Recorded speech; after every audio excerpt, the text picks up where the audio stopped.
Samuel Jean Gutenberg pour nous parler, pour développer, pour approfondir une intervention qu'il avait faite au colloque qui s'est tenu cette semaine dans le cadre de l'association Source Hermès, à propos de la question des transitions. Alors, tu as fait plusieurs schémas, mais enfin, je trouve que c'est très intéressant, je le disais tout à l'heure à Catherine Bazot, que le moment de la transition est un moment très délicat à passer, et notamment c'est le moment de l'équinoxe aussi. Ouais. Le moment du lever et du coucher, le moment de l'équinoxe, le moment de la vie et de la mort, enfin, tous ces moments de passage sont très délicats à passer, et c'est souvent des moments critiques. Et donc, je disais aussi que le bélier, alors je ne sais pas ce que tu en penses, que le signe du bélier représentait assez mal symboliquement ce moment de la transition. Que, au moment où les choses sont un peu indéterminées, indécises, où on change de cap, on change de... C'est moins le bélier que le poisson en réalité. Voilà, c'est ce que disait d'ailleurs Catherine, elle voit plus ça, plus un phénomène poisson qu'un phénomène bélier. La transition, elle est dans le poisson. Voilà, c'est ça. Parce que le bélier, c'est la renaissance. Oui. Dans le cycle des saisons. Oui. Donc, en fin de compte, ce serait presque le poisson qui correspondrait à l'équinoxe de printemps. Bah, c'est lui qui prépare l'équinoxe de printemps. Oui, qui prépare, oui. Parce que dans l'approche de Rudyard, donc, dont je suis dépositaire d'une certaine manière. Oui, bien sûr. Oui. Le poisson étant la fin d'un cycle, et il représente ce qu'on appelle, nous, les astrologues humanistes, la phase balsamique. Ah oui, c'est ça. C'est-à-dire la phase de fin de cycle. Et la phase de fin de cycle est toujours une phase de récapitulation, dans un premier temps, de ce qui s'est passé depuis le début du cycle, et dans un deuxième temps, ou simultanément, enfin, la phase de préparation du prochain cycle. C'est-à-dire que on pense, et puis ça c'est valable quel que soit le cycle, de toute façon, à la fin d'un cycle, on a terminé quelque chose a été accompli ou n'a pas été accompli, tout dépend, ou à moitié accompli, enfin. Et là, c'est une phase karmique, quoi, premier temps de la phase karmique, qui est la phase que j'appelais de récapitulation. Et puis, progressivement, l'appel du nouveau cycle commence à se manifester dans l'individu, si c'est un cycle d'individu, par exemple le cycle de la lunaison, ou bien si c'est l'humanité, la fin du cycle des poissons, et l'entrée dans l'ère du Verseau. Et donc progressivement, il y a ce besoin de l'humanité pour les poissons, et le Verseau, l'ère du Verseau, il y a un appel vers quelque chose de nouveau, quoi. Oui, enfin, ce qui me gêne un petit peu, excuse-moi forcément, c'est que tu laisses entendre que le début du bélier, c'est le début d'un nouveau cycle. Le début du bélier... Alors que la notion de transition, c'est pas la transition, c'est... Oui, parce qu'on pourrait aussi poser la question de savoir si le début n'est pas le solstice. Alors, est-ce que c'est le solstice et la nouvelle lune? Est-ce que c'est le nouvelle lune ou c'est le carré qui sont le début de quelque chose? Alors là, il faut rentrer dans la notion de cycle dans sa globalité, parce que tu as raison de dire ça.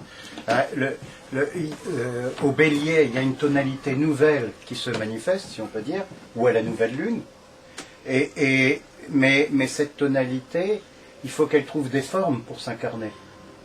Et ce n'est que progressivement, au fur et à mesure qu'on avance dans la saison, puisqu'on parle du bélier, que cette tonalité qui a émergé à l'équinoxe de printemps, donc, va progressivement trouver des formes pour s'incarner à travers le taureau, puis le gémeaux, pour s'incarner en réalité au cancer, parce que le cancer, c'est l'incarnation, c'est là que se fait l'incarnation.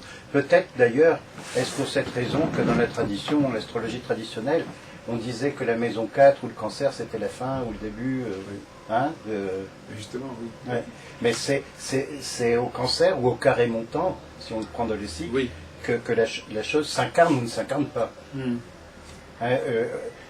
Rudyard et Germain Hollet disaient, par exemple au bélier ou à la maison 1, on dit je, J-E, et au carré, au fond du ciel, au cancer ou au premier quartier de la lune, eh ben on dit je suis. Oui. Et puis quand on arrive à la fin du cycle montant, à la pleine lune, ou bien à la balance, ou bien à l'équinoxe d'automne, enfin, ou à la maison 7, on dit nous. Oui. Et donc on continue à grandir, et puis nous sommes au Capricorne. Mais tout ça se fait, la fin de cycle se fait c'est une période de transition, quoi. Et la transition, elle dure un paquet de temps, hein, finalement. Parce que c'est pas parce qu'il y a une nouvelle tonalité qui s'est manifestée au début du Bélier, qui est le fruit d'ailleurs de la réflexion qui s'est faite dans le Poisson, que ça y est, tout est incarné. Je sais pas. Progressivement, c'est au premier quartier que la décision se fait, quoi. Au premier carré montant, ou bien au solstice d'été.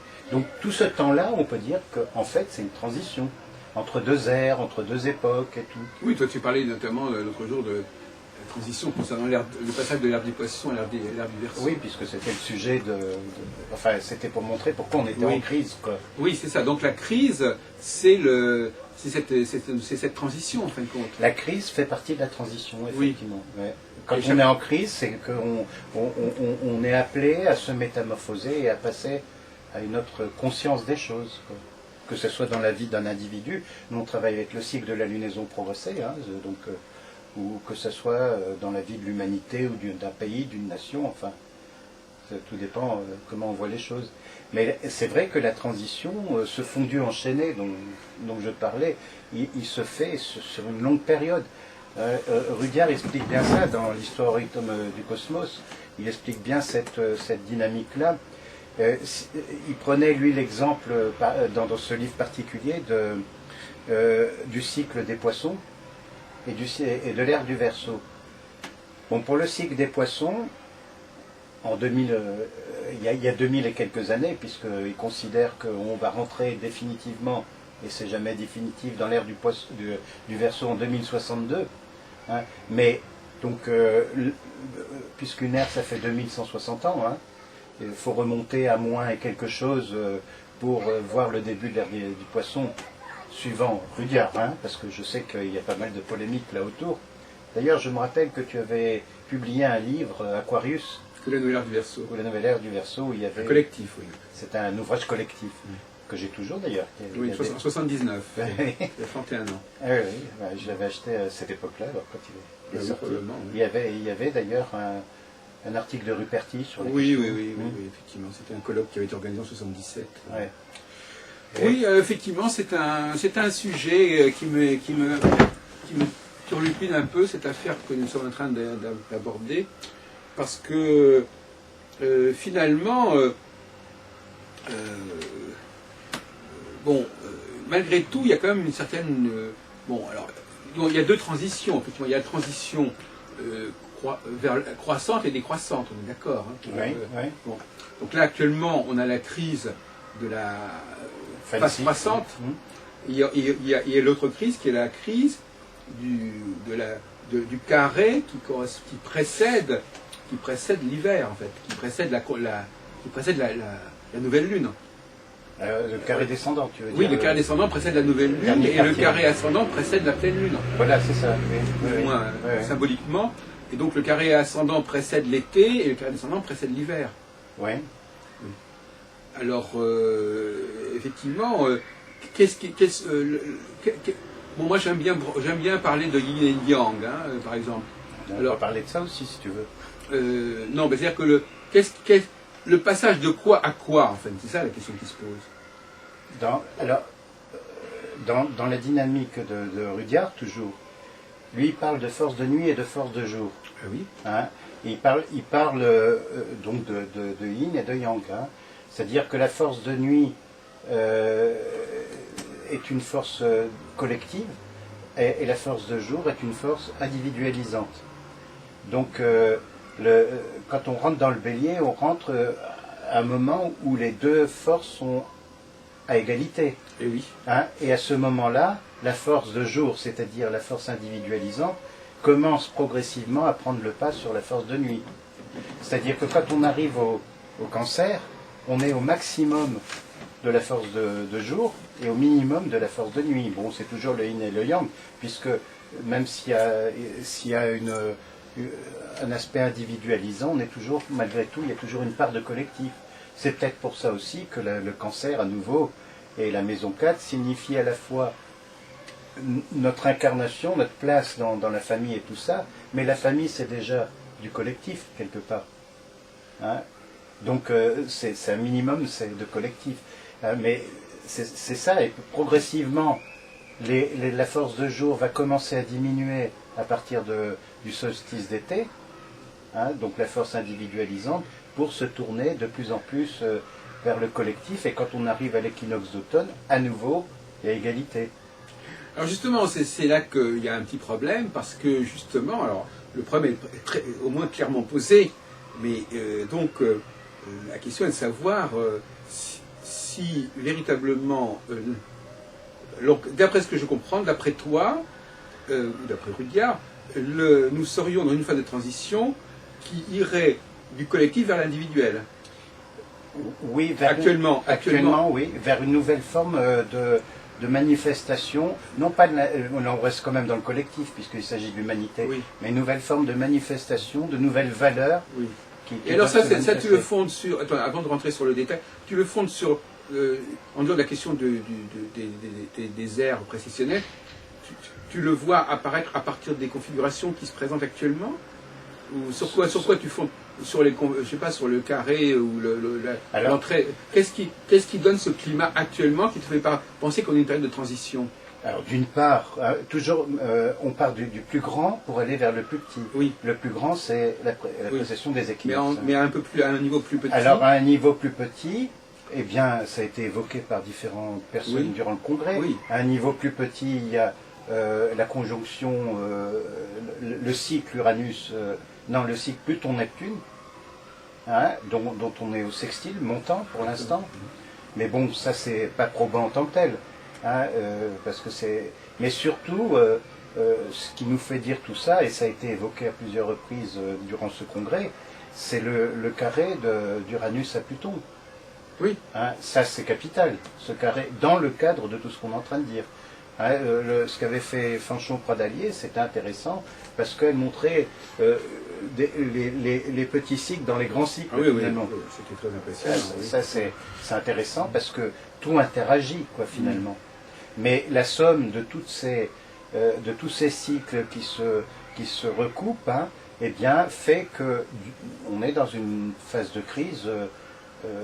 Qu'on le veuille ou qu'on ne le veuille pas, hein, de toute façon. Donc il y a la crise, il y aurait une crise inverse à l'autre bout du système, c'est-à-dire que ça, quand on passerait en phase automnale, on passerait de... Il y a une autre forme de crise. Hein, alors c'est ça, c'est deux formes de crise, il y a la crise du yin vers le yang et du yang vers le yin. Tout à fait, on peut le voir comme ça. Oui. Et nous, on serait plutôt... moi, ce qui me gêne dans ce que tu dis, Samuel Jean Gutenberg, c'est que... c'est la définition même du yang et du yin. C'est-à-dire que c'est savoir, parce que c'est quand même important pour nous astrologues de savoir si on est.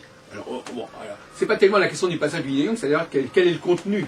Parce que si on n'est pas. Alors, toi, d'après ce que j'ai compris, tu penses qu'on est passé, on sort d'une phase qui est relativement marquée par le collectif, oui, et on va vers quelque chose de plus individué. Oui, on va. Mais ça, mais dans l'histoire du XXe, si on essaie de rentrer dans des cadres un petit peu plus modestes, si on prend le XXe siècle, il y a eu ces phases successives. Parce que pour l'instant, tu nous parles de choses très vastes. Oui. Et je veux dire que tu peux nous donner un exemple, par exemple, est-ce que tu peux donner un exemple au cours des 2 derniers siècles d'une phase du même ordre ou d'une phase inverse de celle que nous vivons? Il y a eu des prémices, mais ce qui se passe en ce moment, c'est particulier à cette phase de 2160 ans. Oui, c'est ça, mais parce que d'accord, mais en dehors de ce grand processus qui va du passage du Poisson au Verseau, bon, effectivement au niveau des définitions astrologiques zodiacales classiques, effectivement le Verseau est plus individué que les Poissons.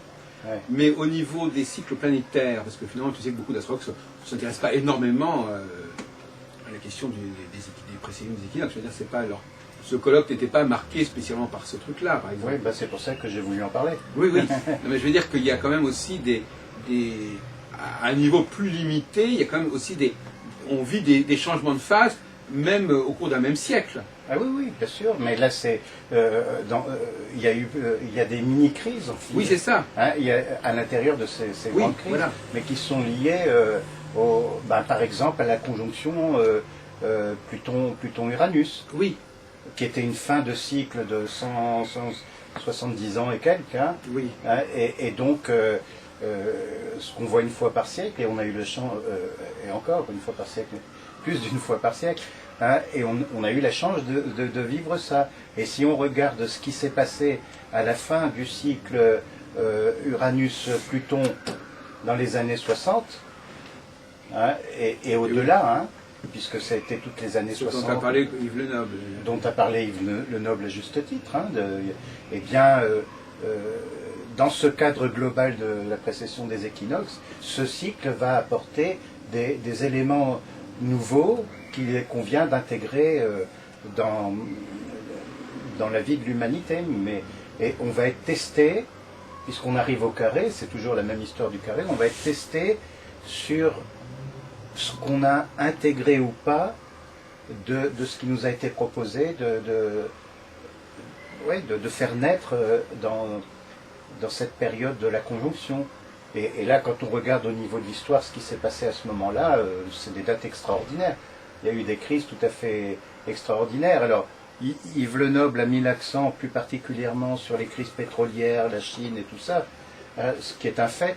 Mais pour moi, je trouve que c'est plus une crise de civilisation qu'une crise sociopolitique. La crise sociopolitique est l'expression d'une crise de civilisation, d'une crise de valeur. Or, pour moi, les années 60, la conjonction Uranus-Pluton, c'était pas simplement que le choc pétrolier et tout ça, enfin, hein, dont on a parlé, et les différentes guerres du Kippour et des 6 jours dont il a parlé, ça c'est, je dis pas que c'est de la gnognotte, mais c'est pas ça qui est intéressant. Ce qui est intéressant, c'est les valeurs qui nous étaient demandées d'apporter dans une humanité qui n'a plus de valeur. Alors pour moi, dans mon itinéraire, parce que moi je vis l'astrologie, et je la vis dans ma vie quotidienne et dans ma démarche, pour moi, une des réponses au monde occidental, notamment à la civilisation matérialiste dans laquelle nous sommes, ça a été la contre-culture américaine. Pour moi, la contre-culture américaine, et donc qui s'est déployée à travers tout l'Occident finalement, hein, a été un élément important de la crise. Tout ce qu'on peut analyser à cette période, ce qui s'est passé en mai 68, ce qui s'est passé toute l'année 68 dans le monde entier, parce qu'il n'y a pas eu qu'en France, il y a eu le printemps de Prague. Bien sûr. Hein, le printemps de Prague 68.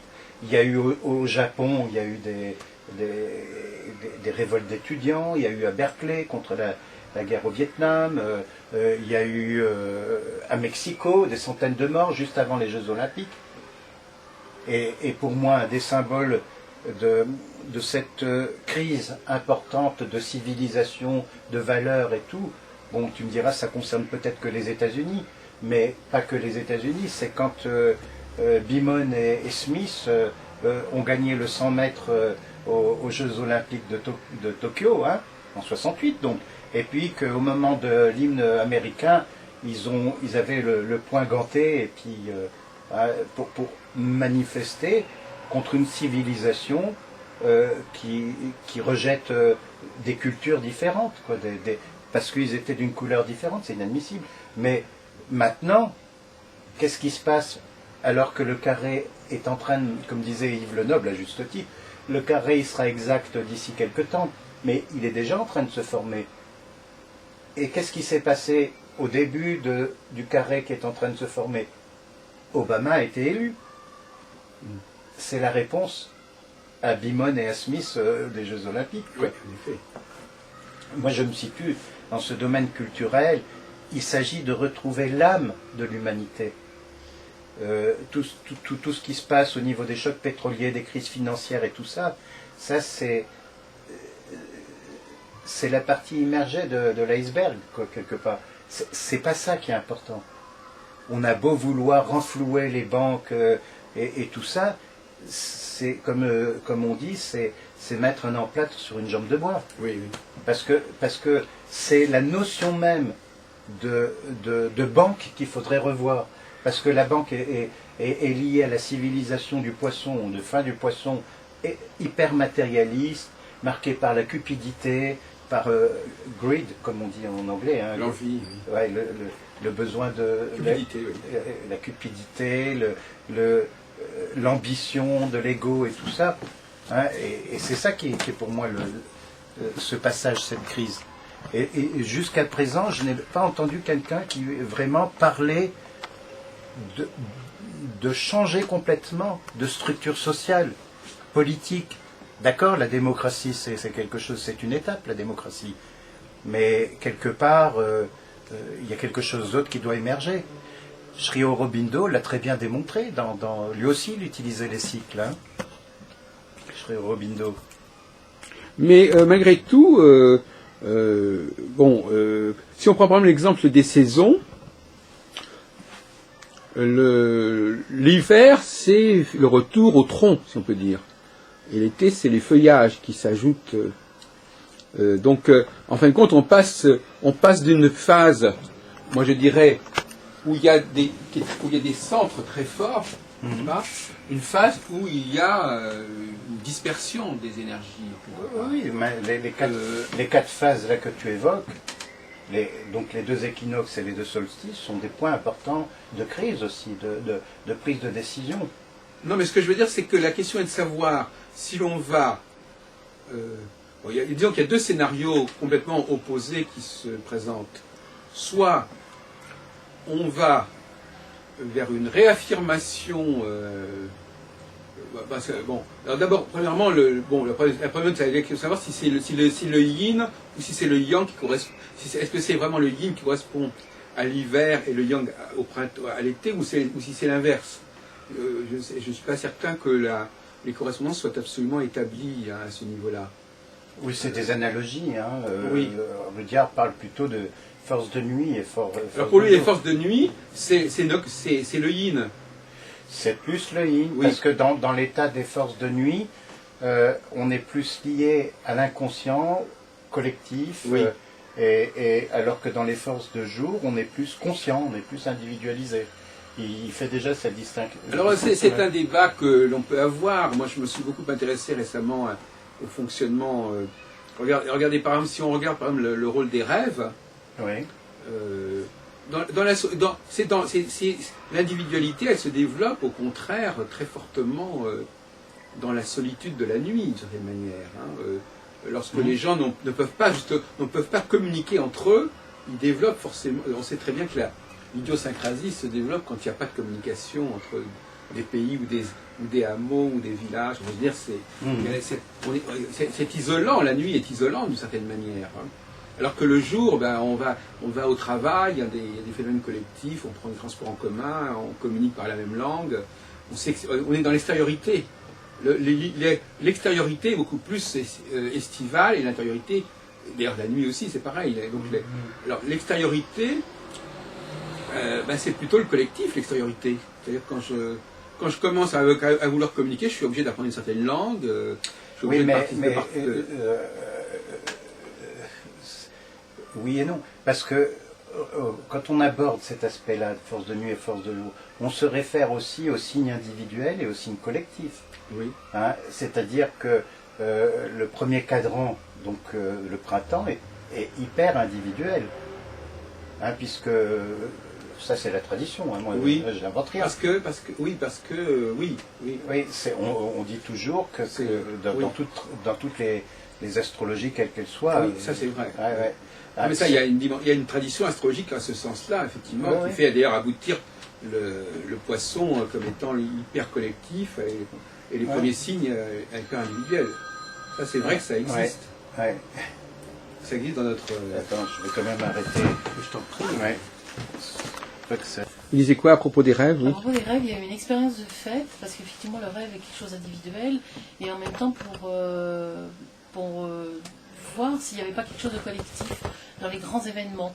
Et en fait, ils ont pu constater que, par exemple, je dis n'importe quoi, s'il y a une grande inondation, à ce moment-là, beaucoup de personnes à travers le monde vont faire un rêve en lien avec ça. Et donc, quelque part, ça ne devient plus individuel, mais c'est comme si on pouvait se relier à quelque chose d'autre. Et effectivement, il y a des personnes qui ont une facilité pour se connecter. Et pourquoi ils vont rêver ça? Est-ce que c'est là où on peut se dire, est-ce qu'il n'y a pas quelque chose qui nous permettrait de lancer un message en disant, attention, il y a une possibilité d'un cataclysme ou n'importe quoi, mais on ne tient pas assez compte justement du rêve, parce qu'on ne prend ça que individuellement. Et je ne sais pas s'il y a quelqu'un qui travaille là-dessus encore, mais voilà, j'avais entendu ça dans les années 80, j'avais trouvé ça assez fabuleux, parce que moi, habitant Villiers-le-Bel, c'est vrai que j'ai fait des rêves récurrents, par exemple, avant que le Concorde s'écrase juste à côté à Gonesse, d'avions qui s'écrasaient, je n'arrêtais pas, par exemple. Et ça s'est arrêté après, j'ai arrêté d'en faire. Et je trouve ça intéressant parce que même par rapport à l'histoire de la force de jour, force de nuit, il y a quand même la naissance de la force de nuit dans la force de jour. Donc on est dans l'individualité, mais en même temps, il y a toujours un lien au collectif. Connecté, voilà, on est connecté au collectif. Et ça, c'est quand même intéressant par ce biais des histoires des rêves qu'on peut être en lien avec quelque chose de collectif, mais qu'on n'arrive pas à... on est en lien avec l'inconscient collectif. Tout à fait, ce qu'on appelle l'akasha, quoi. Mais oui, mais je trouve que le problème, c'est qu'on est tellement dans une division dans la planète, c'est-à-dire sur l'individualité où chacun est dans son coin, et il y a une difficulté pour réunir les gens, et effectivement, si c'était facile, on pourrait, voilà, on pourrait peut-être prévenir certaines choses. Enfin, je voudrais quand même toucher un doigt sur un point qu'on a abordé d'ailleurs avec Catherine Bazot et qui n'est pas clair, c'est que l'individuel, est-ce que tout le monde a accès à la dimension individuelle? Parce qu'en fin de compte, là on est en train de nous dire, si je comprends bien, on est en train de dire, voilà, bon, on est dans une période où l'individuel est important. Mais est-ce que l'individuel, c'est quoi l'individuel?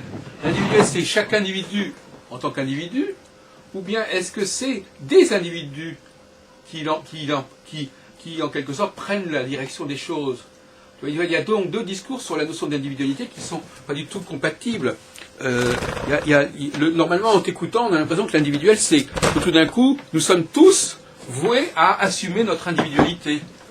Or, au niveau politique, on sait très bien que l'alternance, c'est plutôt une question de période d'autocratie, de monarchie ou de démocratie. C'est-à-dire que c'est pas tellement l'individu, chaque individu, c'est aussi le problème de... Toi qui as fait sciences politiques, justement, tu sais particulièrement bien. Il y a par exemple le phénomène... Si on prend le phénomène Obama, c'est à la fois un phénomène individuel, mais c'est pas du tout un phénomène... C'est un phénomène individuel pour lui, Obama. Mais tout le monde n'est pas Obama. Donc finalement, le passage du collectif à l'individuel, c'est pas le passage du collectif à tout d'un coup un collectif où chacun deviendrait individuel. C'est un passage du collectif où tout d'un coup il y aurait des individus qui dirigeraient le monde. C'est pas du tout pareil.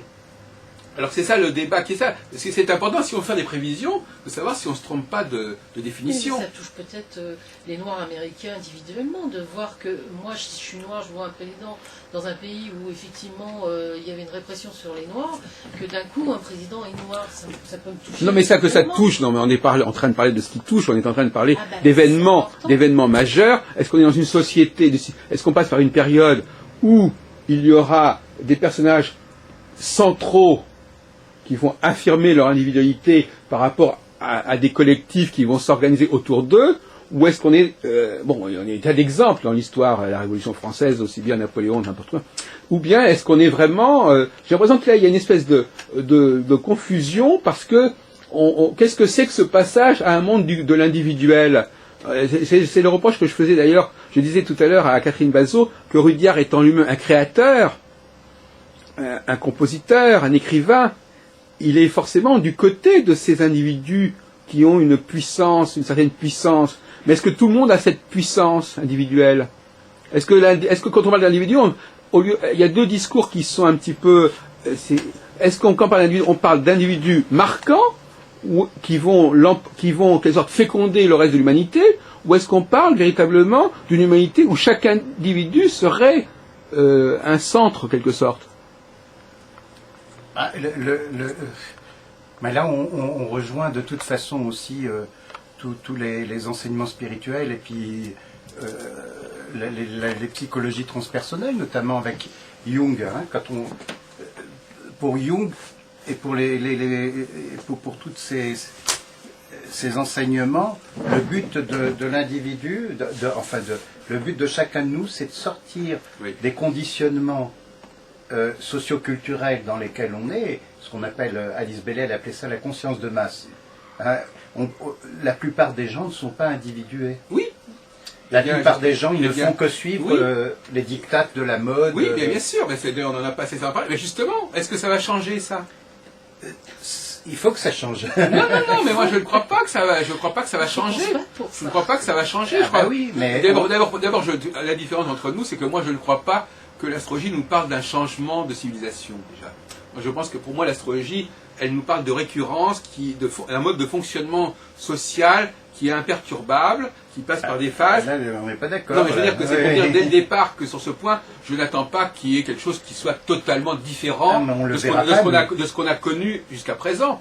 Ah si, entre la royauté et la démocratie actuelle, il y a quand même une marge. Oui. C'est pas du tout pareil. Oui, d'accord. Il y a la royauté absolue, après il y a la royauté parlementaire. On sait très bien qu'en France, même sous des formes républicaines, on a eu aussi des rois. Enfin, mais on pourrait discuter de bien savoir sûr, le régime présidentiel de la 5e République. Sarkozy, oui, voilà. Donc ça, c'est pas un argument absolument décisif. Oui, mais on peut. Et même Obama est aussi une sorte de roi américain. Enfin, non, mais tout à l'heure on parlait de la femme. Entre la femme de 1950 et la femme après 70, il y a quand même une différence. Elle est plus individuelle et elle avait plus l'obligation de demander l'accord de son mari pour aller travailler. Pour aller travailler ou pour signer un chèque, la femme n'avait pas le droit. Oui, tout à fait. De ne pas mettre de pantalon. Moi, quand j'ai commencé de travailler, je suis arrivée juste après, c'était récent. On n'avait pas le droit de mettre de pantalon pour aller travailler. C'est quand même. Et ça, c'est lié à Uranus-Pluton. Voilà, et ça, c'est quand même l'individuation de la femme. On le voit que ça avance, il y a des choses comme ça qui bougent. Ça prend des siècles pour avancer. Voilà, ça va être très long. Mais justement. Mais on a la chance d'avoir vu des choses quand même intéressantes. C'est ce qui fait dire à Elisabeth Badinter, d'ailleurs, qu'il y a une sorte de mouvement réactionnaire. Hein, et par rapport à ce qui est en train de se passer, parce que quand on est à la fin d'un cycle, il y a les tenants du cycle, au début du cycle, qui veulent retrouver la pureté, mais du cycle précédent. Oui. Alors qu'il y a les tenants de ceux qui veulent voir quelque chose de nouveau se manifester. Et je pense que de la même manière qu'il y a 2000 ans, 2000 et quelques années, en Occident, il y avait les premiers chrétiens, et ça a mis 500 ans avant que le christianisme originel, je ne parle pas d'église, je ne parle pas d'institution, je rappelle que le Christ était juif, et qu'il est né juif et qu'il est mort juif. Donc ça, on n'en parle pas, c'est très important. Donc il a apporté quelque chose qui pourrait s'intégrer dans la suite des choses, mais le christianisme en tant que tel a mis 500 ans, c'est-à-dire du moment où il a été émis jusqu'au moment où il s'est accompli, à Byzance et tout ça, c'était aux alentours de l'an 500. Avec des modifications pour arranger, par exemple sur la réincarnation. Ça c'est clair. Donc le pouvoir, parce que c'est toujours aussi une question de pouvoir. C'est toujours une question de pouvoir. Il y a eu différents conciles. Oui, mais enfin, mon cher Samuel Jean Gutenberg, comme vous dites vous-même, là on est dans la très longue durée, et les astrologues s'intéressent aussi à des phénomènes plus ponctuels, comme par exemple les quelques prochaines années. Oui, alors donc c'est pas du tout du même ordre. Donc, si, parce que c'est des cycles dans des cycles. Donc oui, on c'est peut ça. Pas, comme on disait tout à l'heure, les cycles de moindre durée, et encore, Uranus-Pluton c'est dans 175 ans, quoi. Ou bien les cycles Jupiter-Saturne aussi sont intéressants à étudier. C'est des rouages comme les rouages d'une montre. La montre, le petit rouage, il ne peut pas jouer tout seul dans son coin et puis sans tenir compte de l'ensemble, quoi. Donc on est obligé de rappeler qu'on est dans une ère cosmique de transmutation, de métamorphose, pour comprendre ce que petits cycles ont à nous apporter. Eux, ils vont dans quelque chose de plus concret, ces cycles-là. Mais on est obligé de se référer en toile de fond à ce grand mouvement des civilisations. Excusez-moi,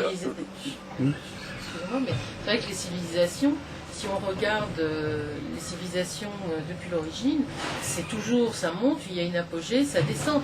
Et à chaque fois, elles se sont écroulées, elles ont disparu. Et c'est vrai que peut-être l'opportunité qu'on a, nous, parce qu'on maintenant c'est sur le monde entier, que cette civilisation qui est mondiale, maintenant, c'est pas de s'écrouler parce qu'on ne pourra pas s'écrouler, mais justement de pouvoir rebondir et passer à un autre type de civilisation.